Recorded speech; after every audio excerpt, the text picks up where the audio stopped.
Sometimes, betrayal doesn't shatter your world with the sound of breaking glass. It comes quietly, like rot beneath the floorboards. You don't notice until you're standing on what you thought was solid ground, and suddenly it gives way beneath you. Some betrayals don't happen in a single moment. They don't arrive like a sudden storm, violent and obvious. No, the most dangerous betrayals come slowly, like a leak in the ceiling, a crack in the foundation. At first, they're easy to ignore, dismissed as paranoia or overthinking, until one day the ceiling caves in, the floor crumbles beneath your feet, and you realize everything you thought was solid was already rotting beneath the surface. For Rachel, that moment of collapse didn't come with shouting or slammed doors. It wasn't a dramatic confession or a heated argument.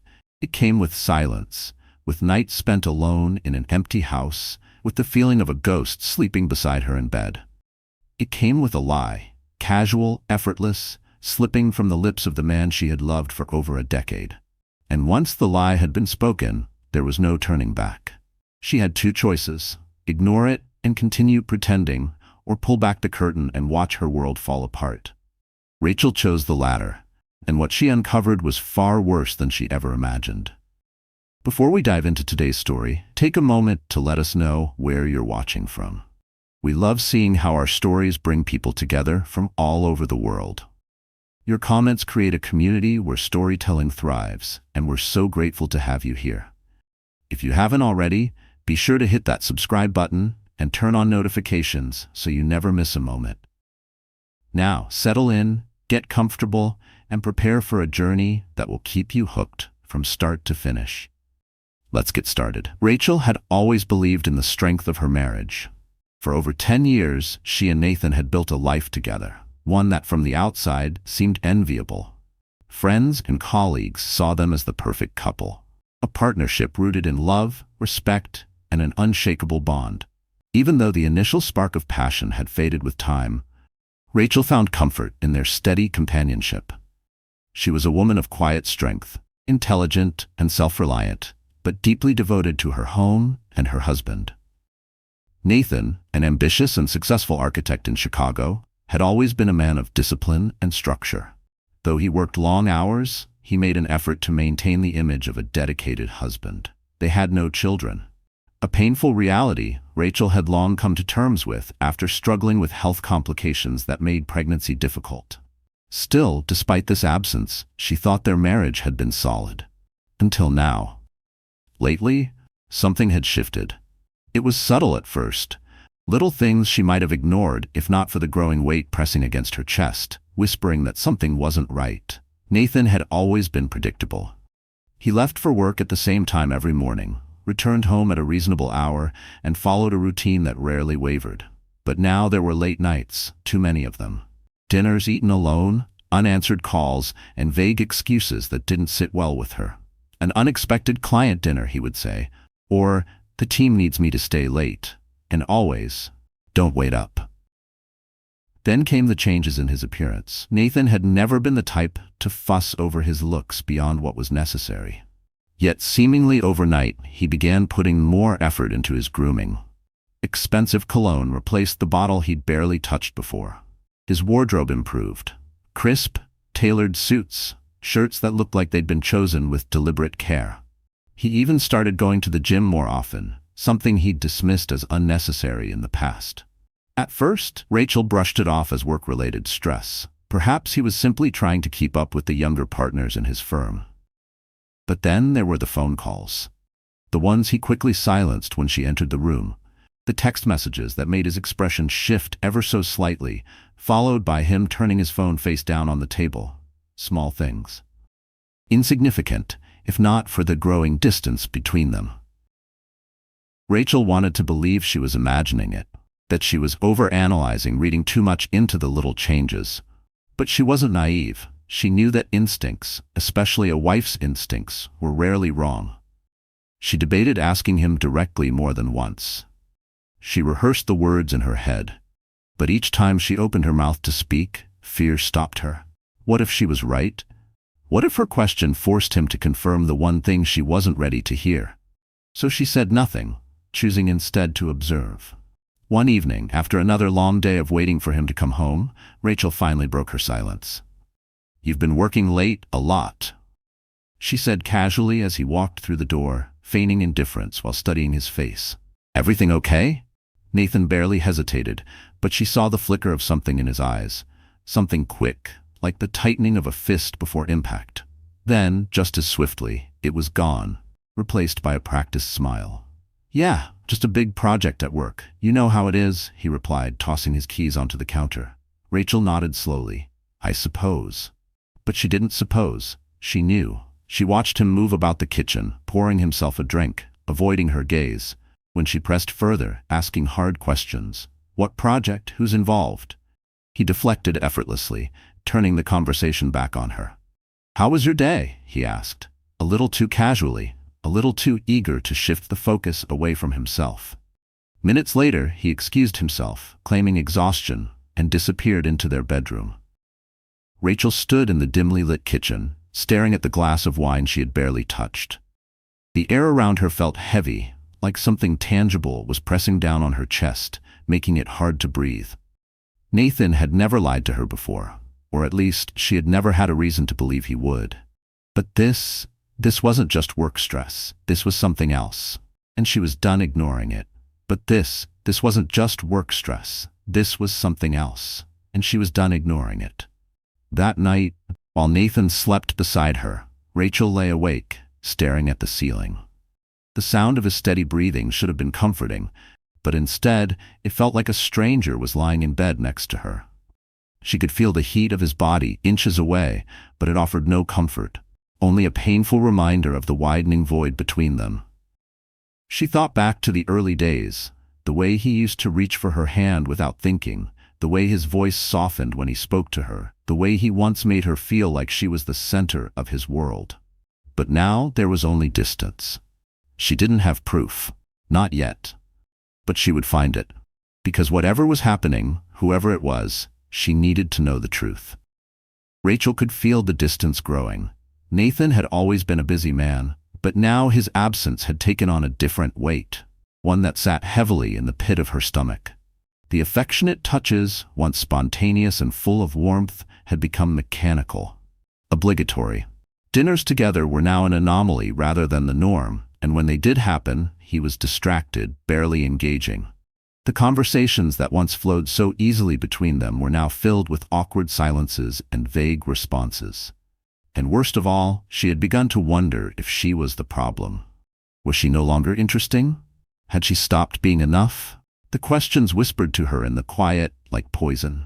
She had started talking less, not because she had nothing to say, but because she couldn't bear the sound of her own voice bouncing into his indifference.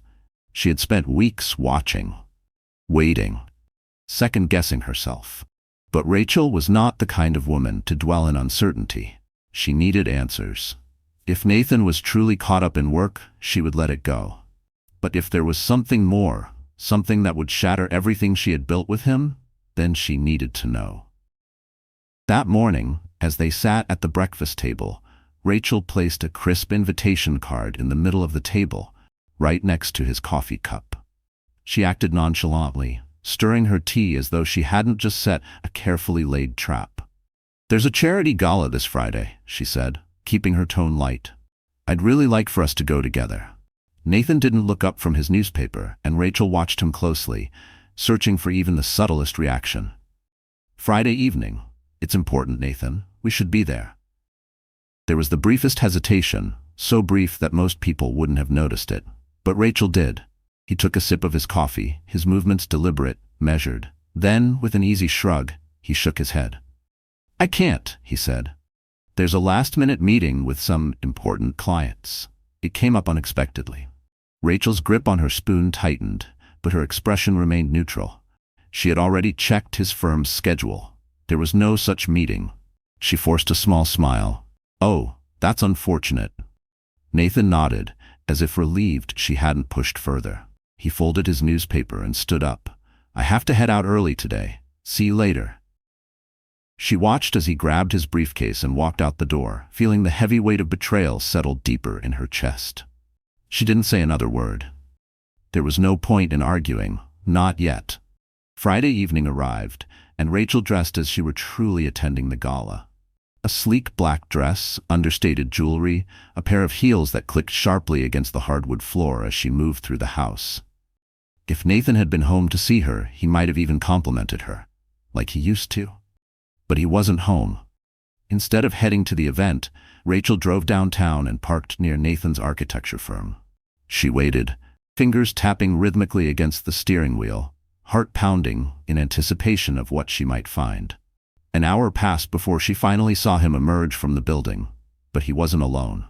A tall, striking woman walked beside him, her arm brushing against his as they stepped onto the sidewalk. Lena. Rachel's breath caught in her throat, her hands gripping the steering wheel so tightly that her knuckles turned white. She had suspected. She had feared. But seeing him with another woman, was different. It was confirmation. It was pain, sharp and cold, cutting through her chest like a blade. A deep, stinging ache spread from her ribs to her throat, as if her body were physically rejecting the truth her heart had already accepted. Nathan didn't even glance around as he hailed a cab, completely oblivious to the fact that his wife was watching. Rachel swallowed hard, forcing herself into action. She hailed a taxi of her own and instructed the driver to follow them. Her pulse roared in her ears as she stared ahead, watching the car in front of her weave through the city streets. She told herself to stay calm, to think rationally. This could still be innocent. A business dinner, perhaps, a misinterpretation. But deep down, she knew better. Her worst fears were confirmed when the cab stopped in front of a luxury hotel. Rachel's mouth went dry as she watched Nathan step out first, turning to open the door for Lena. He leaned in close, whispering something in her ear. Lena threw her head back in laughter, her hand resting lightly on his chest. Rachel hadn't seen Nathan laugh like that in months. Her stomach twisted into painful knots.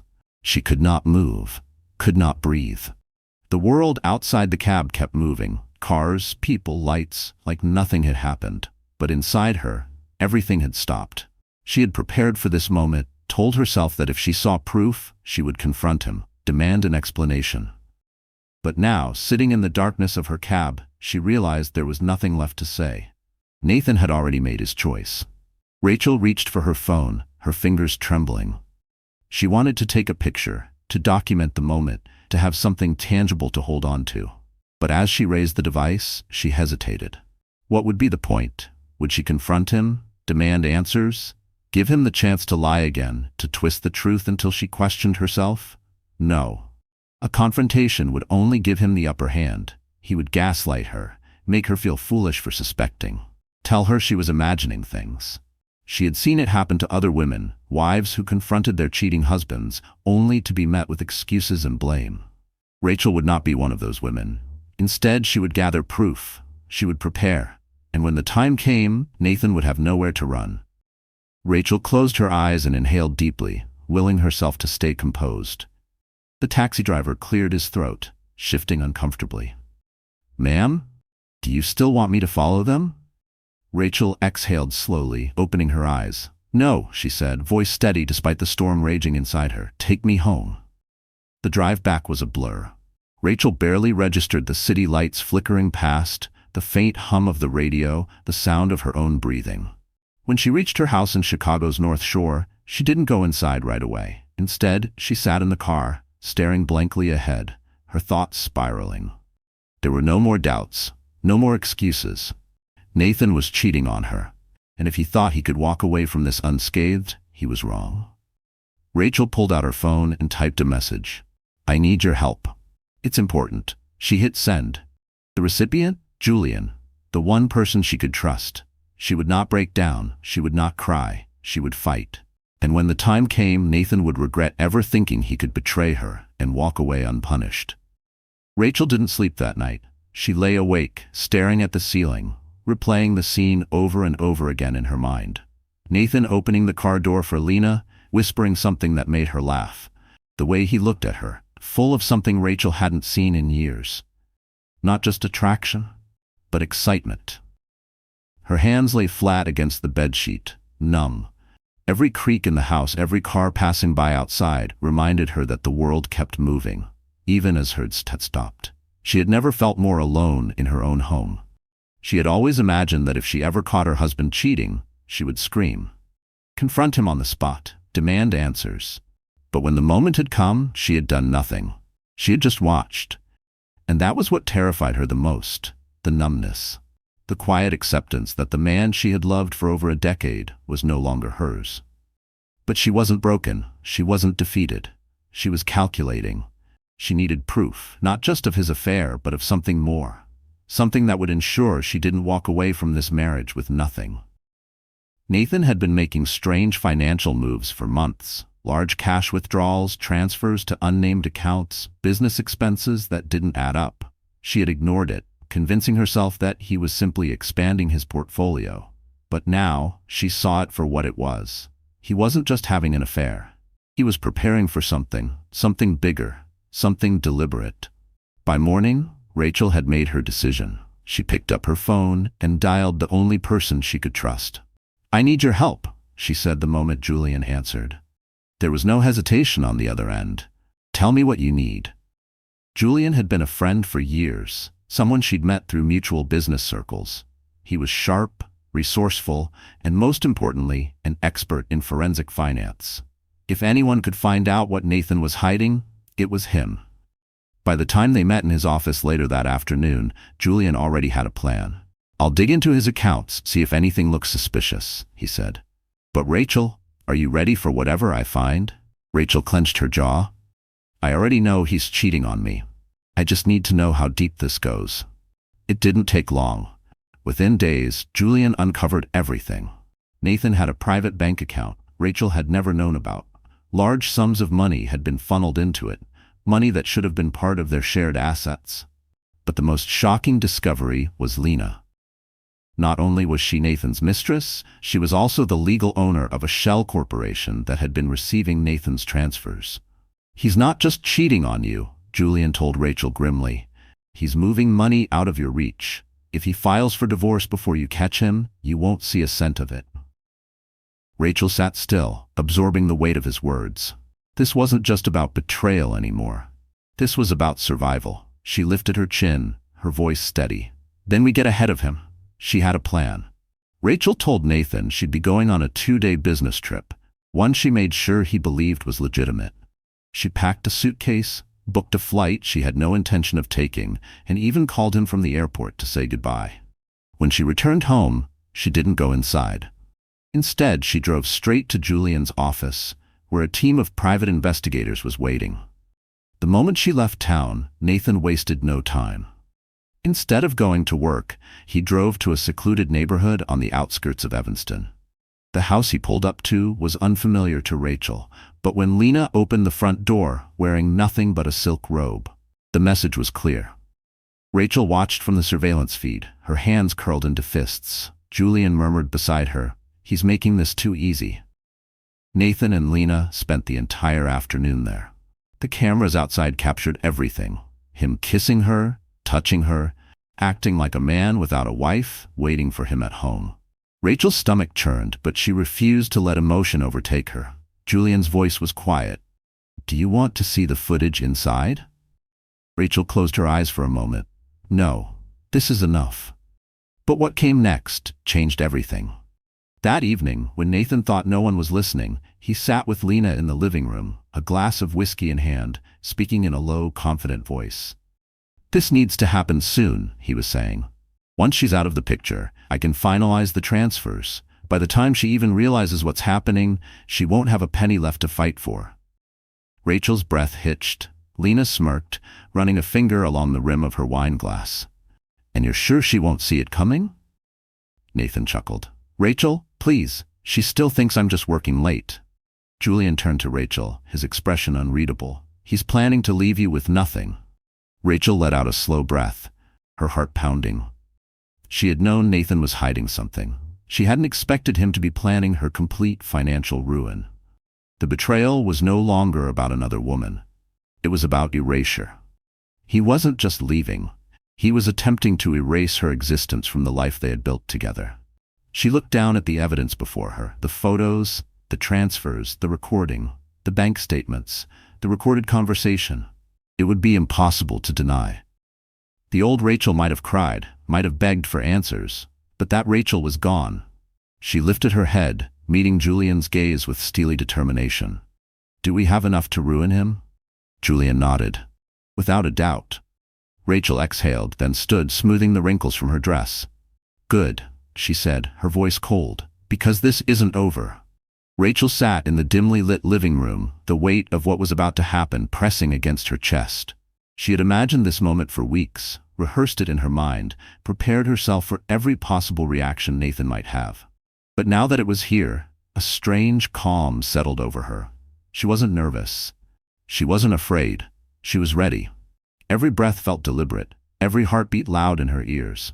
She had become so used to his lies that the silence before the confrontation felt like a battle cry waiting to be unleashed. She had sent Nathan a text earlier that day asking him to come home early. "We need to talk," she had written. He responded with a simple, dismissive "fine." That was all she needed to know. He didn't suspect a thing. When the front door finally swung open, Nathan strolled in with the same casual arrogance he had adopted lately, like a man who had already moved on, who no longer felt the need to pretend. His tie was loosened, his sleeves rolled up, and there was the faintest trace of cologne lingering in the air. Rachel sat still, her fingers resting lightly on the folder in front of her. When he finally looked up and saw her sitting there, his brows furrowed. "You're just sitting here in the dark?" he asked, his voice laced with mild irritation. Rachel gestured toward the seat across from her. "Sit down." Nathan let out a short laugh, shaking his head. "What's this about? You look like you're about to interrogate me." Rachel pushed the folder toward him, her voice level. "You tell me." Nathan glanced down, his expression still unreadable. He flipped open the folder, and within seconds his smirk disappeared. His eyes flicked from one photo to the next, images of him and Lena hand in hand, entering the hotel, sitting together at intimate dinners. Then the financial statements, the proof of the hidden accounts, the transfers to Lena's name. Rachel watched him closely, waiting for the telltale signs of guilt. But there were none. Instead, Nathan leaned back in his chair and let out a slow chuckle. "Wow," he muttered, shaking his head. "You really went through all this trouble." Rachel's stomach twisted, but she forced herself to stay composed. "So do you have anything to say?" Nathan scoffed, tossing the papers back onto the table. "What do you want me to say, Rachel? That I'm sorry? That I regret it?" He leaned forward, his voice dropping into something colder. "Because I don't." The cruelty in his tone wasn't surprising, but it still hurt. It always did, when someone who once loved you now looked at you like a burden. Rachel felt the sharp sting of those words, but she refused to flinch. Nathan continued, his tone laced with amusement. "You think I've been sneaking around behind your back? Poor Rachel, wasting all this time playing detective." He smirked. "I wasn't even trying to hide it." Rachel clenched her fists, her nails digging into her palms. Nathan leaned in closer, his voice dripping with condescension. "You're almost 40, Rachel. Did you really think a woman like you could keep a man like me interested forever?"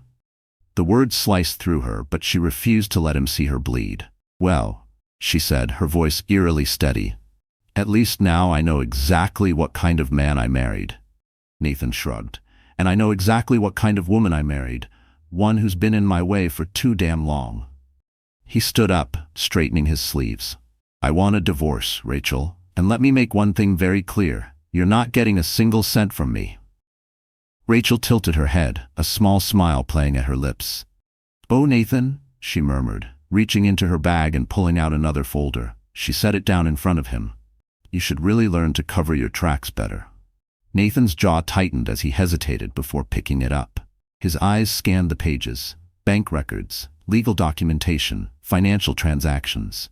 "You thought you were smart," Rachel continued, her voice unwavering. "Moving money into secret accounts, transferring assets into Lena's name." She leaned back in her chair, watching him.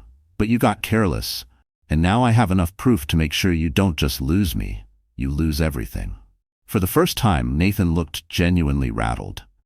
This is nothing," he scoffed, but there was an edge to his voice now. Rachel crossed her arms. "You can tell that to the judge." Days later, the courtroom was packed. The tension thick in the air. Nathan had hired the best lawyers money could buy.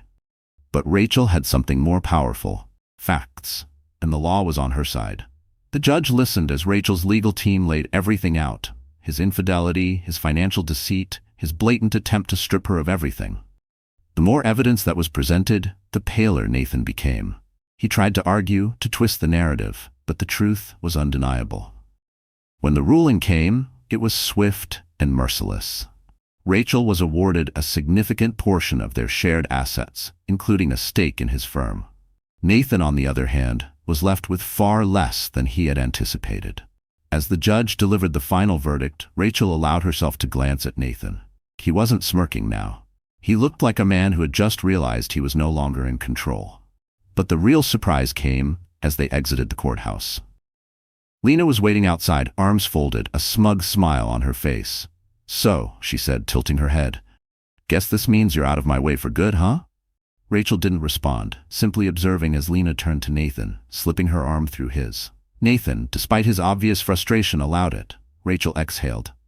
"You think you've won?" she said, her voice calm. Lena let out a laugh. "Haven't I?" Rachel studied her for a long moment, then simply shook her head. "Enjoy it while it lasts." Because Rachel knew what Lena didn't. When a man builds his kingdom on deception, it only takes one truth to bring the whole empire down. Something flickered across Lena's face, but she quickly dismissed it, turning her attention back to Nathan. Rachel walked away, her heels clicking against the pavement, the weight of the past finally lifting from her shoulders. But she wasn't done. Sitting in the back seat of her car, Rachel pulled out her phone and dialed Julian. "Start the next phase," she said smoothly. There was a pause.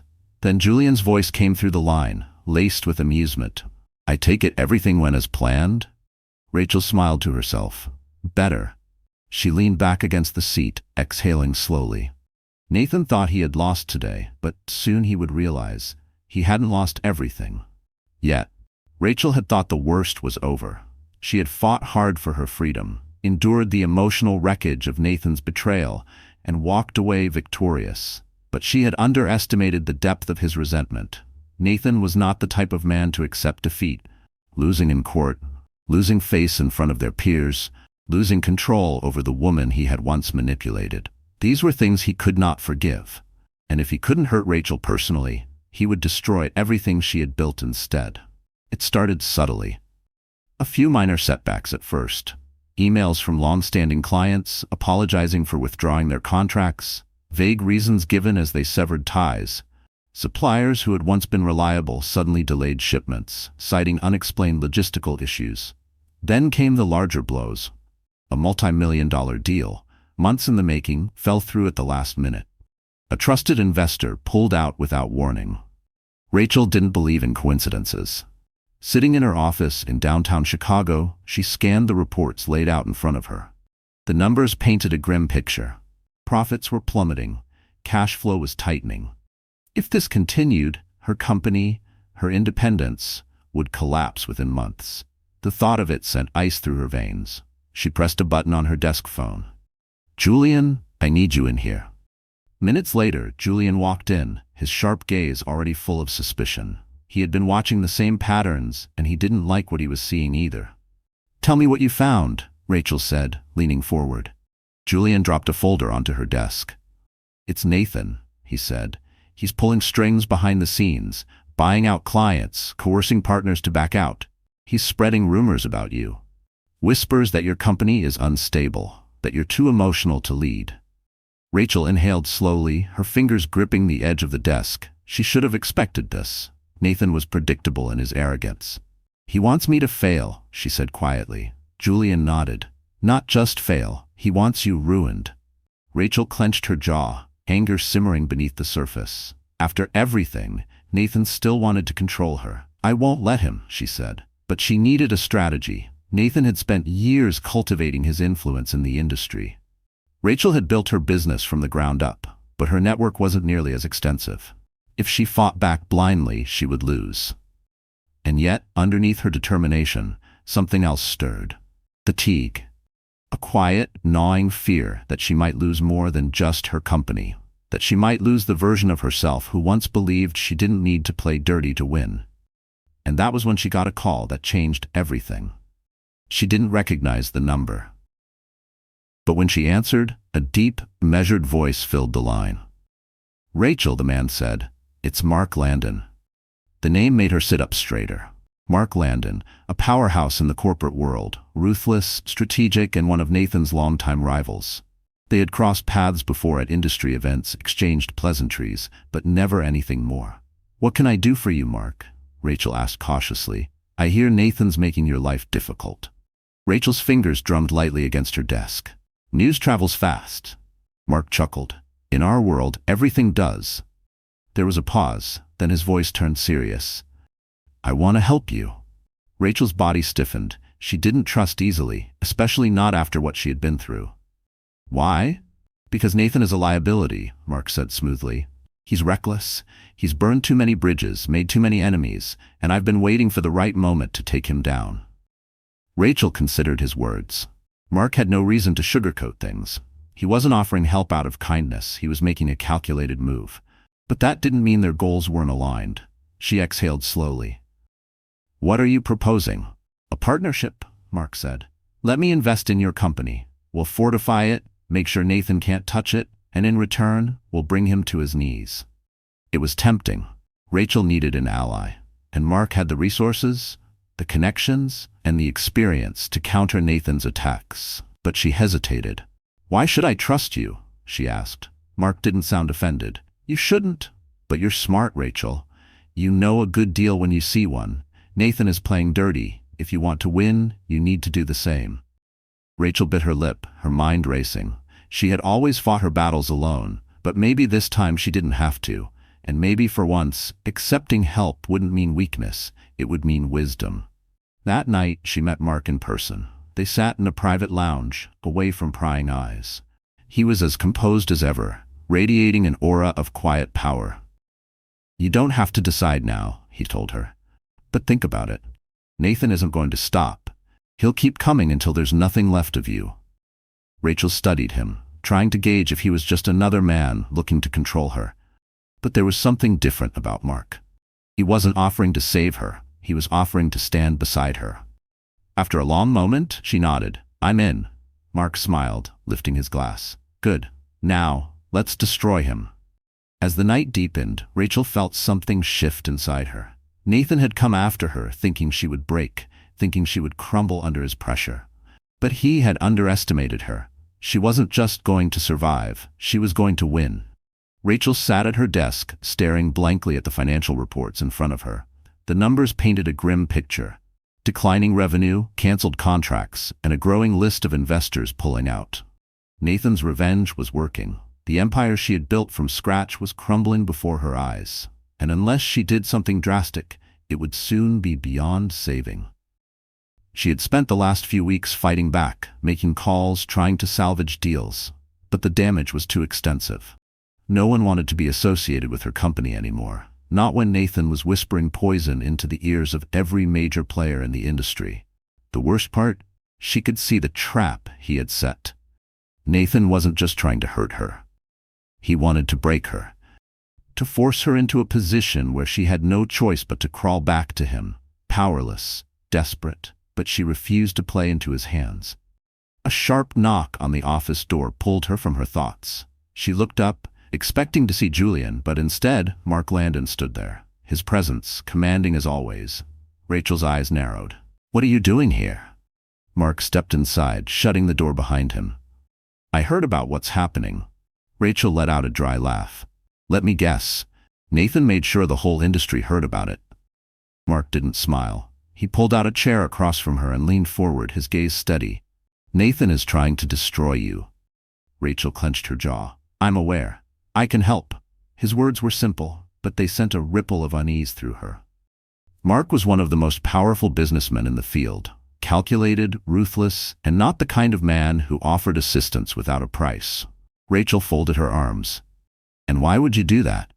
Mark studied her for a long moment before answering. "Because Nathan is a problem, and not just for you." Rachel arched a brow. "He's reckless," Mark continued. "He's made enemies in all the wrong places. People are getting tired of him, and he doesn't even realize it." He leaned back, exhaling.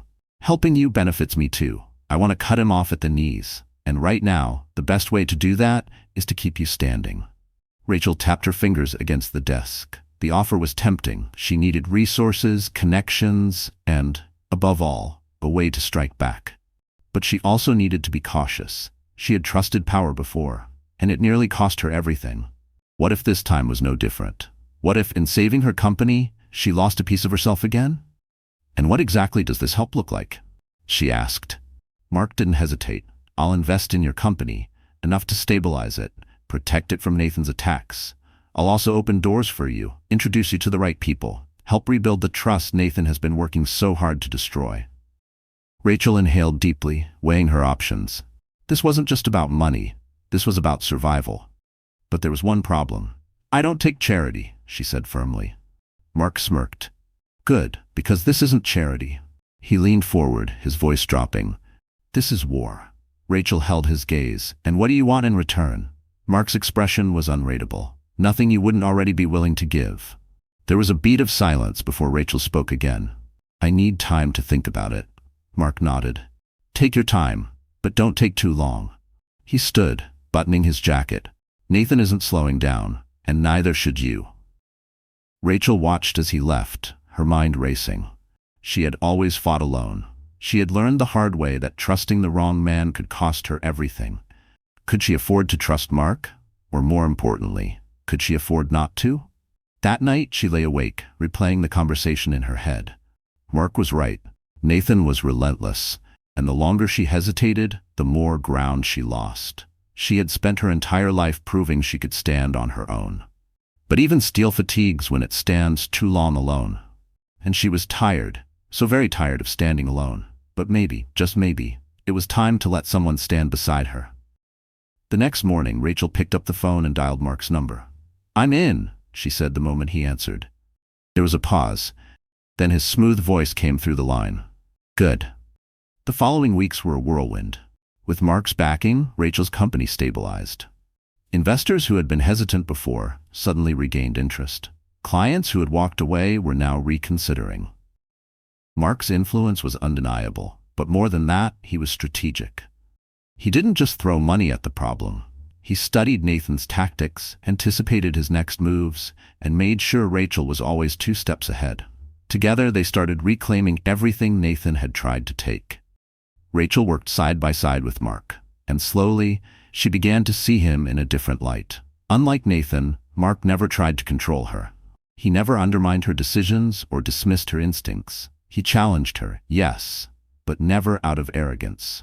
It was out of respect. And that was something she hadn't realized she had been missing. One night, after a particularly long day, they sat in her office going over the latest numbers. "We're making progress," Rachel admitted, rubbing her temples. "But it's not enough. Nathan won't stop unless we make him." Mark set down his glass. "Then we stop waiting." He looked her in the eye. "We hit him where it hurts." Rachel exhaled, her fingers grazing the rim of her coffee cup. "And where is that?"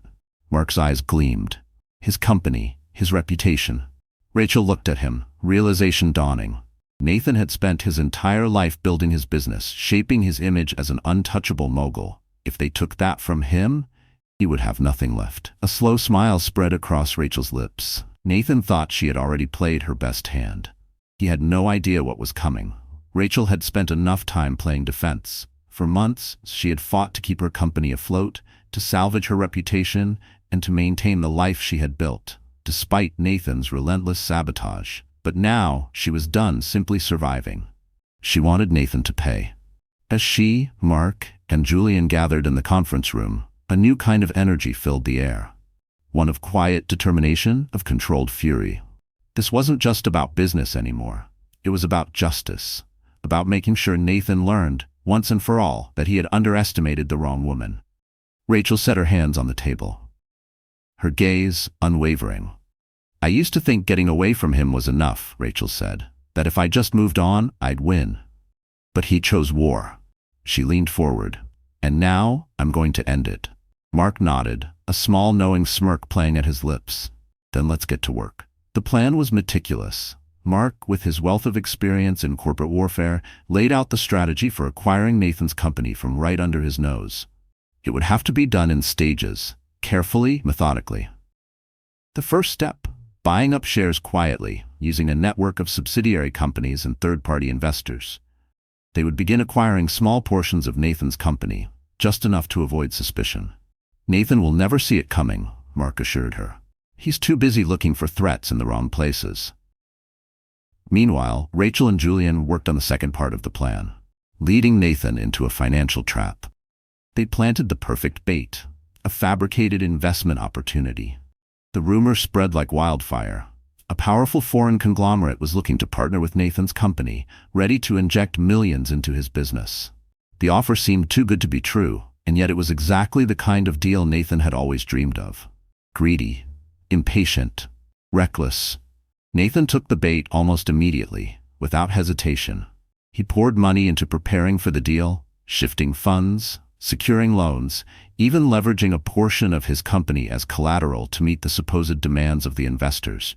He was playing right into their hands, and then, just as he was on the verge of sealing the contract, everything collapsed. The foreign investors? They didn't exist. The deal? It was never real. The moment Nathan realized he had been tricked, it was too late. His company had already suffered irreparable damage. With his assets tied up and no financial cushion to fall back on, he had effectively gutted his own empire. Panic set in. The stock plummeted as news spread that Nathan's company had suffered a massive financial setback. Investors pulled out, banks withdrew their support. His competitors circled like vultures, waiting for the right moment to strike. And Rachel? She sat back and watched. Not with glee, not with vengeance, but with quiet vindication. He had gambled with everything she had built alongside him, and now he was watching it burn. But the worst betrayal was yet to come. While Nathan was scrambling to salvage what was left of his business, Julian uncovered something that made Rachel's blood run cold. Lena had been stealing from Nathan all along. Not just pocketing luxury gifts or siphoning small amounts here and there. She had been systematically draining his accounts. Hundreds of thousands of dollars had been transferred to an offshore account in her name. She had never planned on staying. She had been using him, just as she had used countless others before him. Rachel wasn't surprised. She knew Lena's type. Women who latched on to powerful men, drained them dry, and disappeared the moment things went south. But this time, Rachel wasn't going to interfere. No warnings, no revelations. Nathan had burned too many bridges. Now he could drown in the consequences. As his company spiraled into financial ruin, as his stockholders demanded answers, as the walls closed in around him, Lena slipped away. One night, Nathan returned to their penthouse to find her gone. Her designer clothes, her jewelry, even the framed photos they had taken together, all vanished. All that remained was a short note on the kitchen counter. "I'm not in the business of sinking ships. Enjoy your downfall." Nathan's world crumbled. His company was on the verge of collapse. His wealth had been drained, and the woman he had risked everything for, gone without a trace. Desperate, he tried to fight back. But the damage was irreversible. His company's shares had been slowly, methodically acquired by investors he had never bothered to investigate. And then, the final blow. At an emergency shareholder meeting, the truth was revealed. A new entity had secured controlling interest in the company. Nathan had unknowingly signed away his own empire. And when he demanded to know who was behind it all, the answer was delivered with devastating clarity. Rachel. She walked into the boardroom with Mark by her side, her posture composed, her gaze steady. The woman who once stood quietly at his side now stood above him, not with spite, but with power earned through pain. Nathan's face twisted with disbelief, then rage. "You?" he spat. Rachel smiled, a slow, victorious curve of her lips. "Surprised?" Nathan surged to his feet, his voice shaking. "You set me up." Rachel tilted her head. "No, Nathan. You set yourself up. I just gave you the rope." He looked around the room, searching for support, but none of the shareholders would meet his eyes. He was a liability now, a failure. And Rachel? She was the future. She leaned in, lowering her voice just enough for only him to hear. "You took everything from me, my marriage, my trust, my security." She smiled coldly. "Now I've taken everything from you." Nathan clenched his fists, his face pale. "You can't do this." Rachel straightened. "I already have." Security entered moments later, prepared to escort him out. Nathan was finished. Rachel didn't watch as they led him away. She didn't need to, because this wasn't about revenge anymore. It was about taking back her name, her power, her future, and making sure he could never take it from another woman again. This was justice, and Nathan was finally paying for his sins. Nathan had always been a man obsessed with appearances. No matter how much turmoil raged beneath the surface, as long as he could present the perfect image to the world, he believed himself untouchable. That was why, despite the financial ruin looming over his company, despite the rumors swirling in the business world about his reckless decisions, he insisted on going forward with the wedding. This wasn't just about marrying Lena. It was about proving to everyone, his colleagues, his former investors, even Rachel, that he was still powerful, still desirable, still winning. The hotel ballroom was transformed into an opulent dream. Crystal chandeliers cast a golden glow over the room, illuminating tables adorned with lavish floral arrangements and fine china. Guests draped in couture sipped expensive champagne while a live orchestra played in the background. The media was in attendance, cameras flashing as Nathan and Lena made their grand entrance. Lena, in a couture wedding gown worth more than most people's yearly salaries, played her role perfectly, smiling, radiant, effortlessly poised. Nathan, in his custom-tailored tuxedo, exuded confidence. For the guests in attendance, this was a spectacle, an event meant to be envied, admired. For Rachel, watching from a distance, it was nothing more than the final act of a carefully constructed lie. She had been waiting for this moment. She didn't need to be there in person. She didn't need to confront Nathan face to face. All she needed to do was let the truth speak for itself. As the reception began, the champagne flowed and laughter filled the air. Then a hush suddenly fell over the room. The massive LED screen at the front of the ballroom flickered to life. At first, the guests assumed it was part of the event, perhaps a sentimental slideshow of the bride and groom. But as the images appeared, the mood shifted. It wasn't a slideshow. It was a reckoning. The lighting felt colder now, harsher, as if the chandeliers themselves recoiled from what was about to be shown. The first clip played, grainy security footage of Lena, arms wrapped around another man. A man Nathan considered a business partner. A murmur rippled through the crowd. Then the second clip appeared. Lena and her lover laughing in the privacy of the very same penthouse Nathan had bought for her. The words they exchanged, now echoing throughout the ballroom, were damning. "Nathan thinks I actually want to marry him. Can you believe that? He's nothing more than a walking bank account. Once this is over, I'll take what I need and be done with him." Gasps rang out. And then came the final blow. Bank statements, wire transfers, proof that Lena had been draining Nathan's accounts for months, funneling money into a private offshore account in her name. The room fell into complete silence. It wasn't just disbelief. It was embarrassment by association. People shifted in their seats, unsure whether to look away or keep watching the train wreck unfold. Nathan sat frozen, eyes locked on the screen, his face pale. It wasn't just a personal betrayal, it was public humiliation. The moment the video ended, all eyes turned to Lena. For the first time that evening, she wasn't smiling. Nathan turned to her slowly, his voice eerily quiet. "Tell me this isn't real." Lena tilted her head, assessing him. Then, to the shock of everyone in the room, she laughed. A slow, unimpressed, mocking laugh. Nathan's hands curled into fists. "You used me." She took a sip of her champagne, completely unfazed. "Of course I did." Nathan's nostrils flared. "I gave you everything." Lena sighed, setting down her glass. "And that's exactly why you were so easy to manipulate." She met his gaze, her expression devoid of remorse. "Did you really think I was going to spend the rest of my life with you? A man so desperate to prove himself, so obsessed with control, he didn't even notice when the walls were closing in around him?" Nathan's breathing turned ragged. "You." She held up a manicured hand. "Don't make a scene, darling. It's already been made for you." Someone in the crowd snickered. Then another.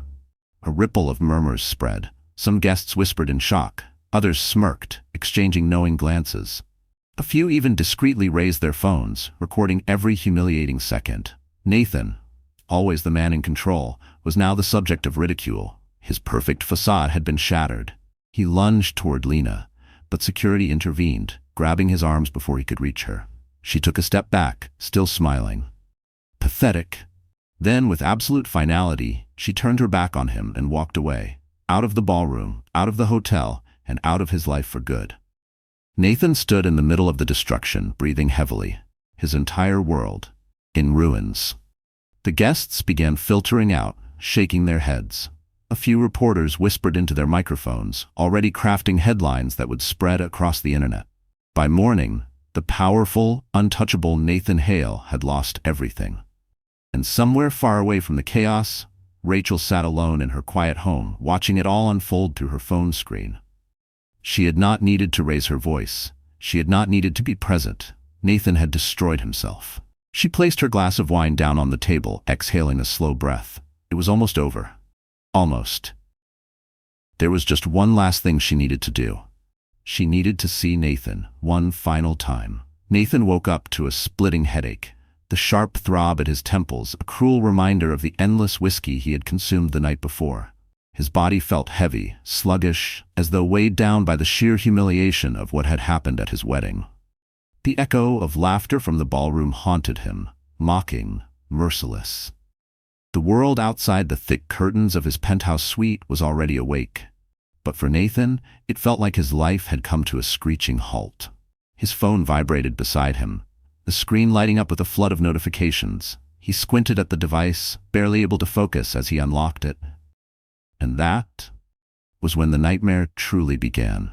Every major business publication, every gossip column, every tabloid was running the same headline. Billionaire Nathan Hale's wedding turns into a public spectacle. Betrayed by his bride and his bank account. His heart pounded as he scrolled through the articles, each one more damning than the last. The footage from the wedding had gone viral. The moment Lena laughed in his face, the moment security had to restrain him, the moment she walked away without a second glance. His humiliation was now entertainment. Clients had seen it. Investors had seen it.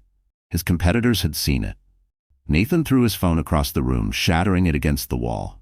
His breathing was ragged, his pulse erratic. He needed to get out. He needed to fix this. But first, he needed Lena.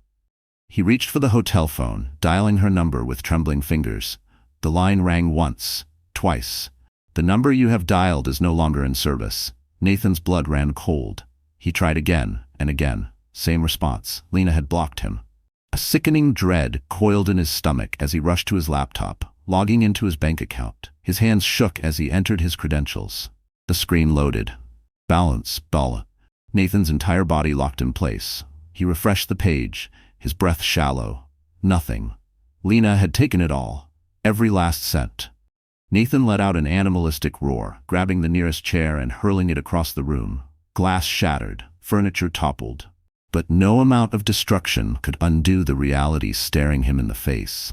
He had lost everything. For a moment, he stood there in the wreckage, his chest heaving. Then, with newfound desperation, he grabbed his car keys and stormed out of the hotel. If his personal life was in ruins, at least he still had his company. Didn't he? When Nathan arrived at his office, there was an eerie stillness in the air. Employees avoided his gaze as he stalked toward his executive suite, whispering amongst themselves. He slammed the door open, only to be met with a stack of documents waiting for him on his desk. A letter from the Securities and Exchange Commission, a notice of financial investigation, a list of frozen assets. Nathan's heart plummeted. His company was under scrutiny, his accounts had been seized. And the worst part, someone had orchestrated it. Nathan scanned the documents, his hands gripping the edges as his vision blurred. The paper detailed a series of suspicious financial transactions, offshore accounts, shell companies, all of it pointing to fraudulent activity. He felt his knees go weak. Someone had exposed him. And then, he saw her name, Rachel. A strangled laugh escaped his lips, disbelief crashing over him in waves. She had done this. His ex-wife. The woman he had ridiculed, betrayed, dismissed as nothing more than a disposable obstacle. She had turned the system against him, unraveled his empire from the inside out, left him standing in the rubble of his own making. Nathan sank into his chair, his head falling into his hands. For the first time in his life, he felt something foreign creep into his bones. Fear. The door to his office opened. Rachel walked in. She didn't look angry. She didn't look triumphant. She looked calm. And somehow, that terrified him more than anything else. She stepped forward, her heels clicking against the marble floor, and stopped just short of his desk. Nathan slowly lifted his head, his face pale. Rachel regarded him for a long moment before speaking. "You always thought I was weak," she murmured. Nathan's throat was dry. He tried to muster his usual arrogance, to sneer, to say something, anything. But he couldn't. Because she was right. He had never seen her as an equal, and now she had destroyed him without even raising her voice. Rachel exhaled softly, tilting her head. "How does it feel, Nathan?" He swallowed hard. "How does what feel?" She smiled, a slow, almost pitying smile. "To lose everything." Nathan's lips parted, but no words came. Rachel studied him for a few more seconds before stepping back. "This is the last time you'll ever see me," she said. Then she turned, walking toward the door. Nathan felt panic rise in his chest. She was leaving, just like that. He shot to his feet. "Rachel." She paused at the doorway but didn't turn around. For the first time since he had met her, Nathan Hale had no power over her. She was untouchable, and then, without another word, she walked away. Nathan stood frozen in place, watching the door slowly swing shut. He was alone, utterly, irrevocably alone. His empire, gone. His wealth, gone. His power, gone. And Rachel, she was finally free. Rachel stood on the balcony of her new apartment, letting the crisp evening air fill her lungs. The city stretched before her, alive and humming, yet for the first time in years she felt no weight on her shoulders. No burden of betrayal, no lingering ghosts of the past. She was free. It was a strange, unfamiliar kind of peace. The kind that came not from winning a battle, but from knowing the war was truly over. Her phone buzzed on the railing beside her, a message from Nathan. Rachel stared at the screen for a long moment, considering. It would be easy to ignore him, to leave his words unread and forgotten. But something inside her urged her to see this through, to close this chapter once and for all. "We need to talk.